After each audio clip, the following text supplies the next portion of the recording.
Gary, this was the team's toughest test yet. In the circumstances, you're disappointed with the point, though, I would imagine. Yeah, obviously with the conceding a goal so late on in the game, it's always disappointing. But let's not forget, it's a point away from home. Obviously we had chances. I thought their goalkeeper played extremely well on the night, and obviously Coley's pulled off some good saves as well. So we could have been in a better position towards the back end of the game, but we didn't deal with that phase of play which led to their goal. So that was disappointing. So we've always discussed the value of a point away from home. Do you look on this as a positive point?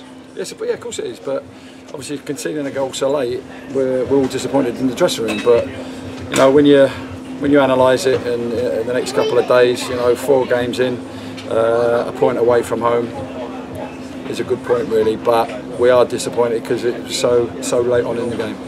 Both keepers in fine form. Instead of 1-1, it could have been 2-2, 3-3, anything really. It was one of those games. It wasn't, even though for long periods it was 0-0. The game didn't reflect that. No, as you rightly say, both keepers had very good evenings, in terms of their performance. But I think we worked their keeper a little bit harder than they worked Coley. And if we were, we keep bringing it out a little bit more clinical with our finishing, we could have been in a better and a stronger position towards the end of the game. But Coley, just going back into the dressing room, he immediately forgets all the good saves that he's made, and he's just sickened. That's the word he's used, by the equaliser that he's conceded. I suppose that's the mentality of a goalkeeper and the standard that you're setting. Well, that's the standard that obviously Coley's set himself. He's a good pro, and we're all disappointed that we didn't deal with that towards the end of the game. But look, there's going to be a lot of twists and turns in this league campaign, and unfortunately we conceded a late goal, and as I said, we didn't deal with that phase of play leading to that goal. But it was Callum Reynolds had gone down. It looked like the shots were going to see it through. Yeah, I think that went against us in the end because it was a poor challenge. Callum's gone down. Time was added on at the end, and that backfired on us a little bit. But look, these things happen, and we're 4 games in. We've picked up the points that we've picked up, and we move on.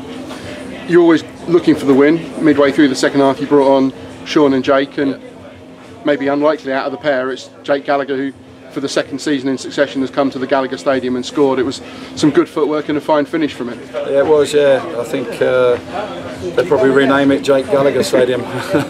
He likes it here. He took his goal very, very well, but unfortunate for us, we didn't see the game through.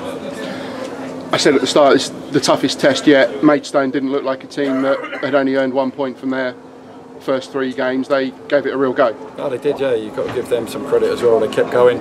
They made it difficult. They were strong. They were physical, especially second half.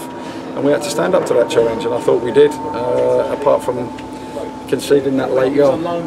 But if we had held it out, I know it's all ifs and buts, this would have been, I would think, as impressive a victory as Guiseley on Saturday. Yeah, it would have been, yeah. But let's not make no mistake about it. This is a difficult place to come to. We had to deal with the surface, which is always difficult, and teams are going to find it hard here. There's 1 or 2 players that they've got out at present, and when they come back into their squad, they're going to be even stronger. So it's a tough place.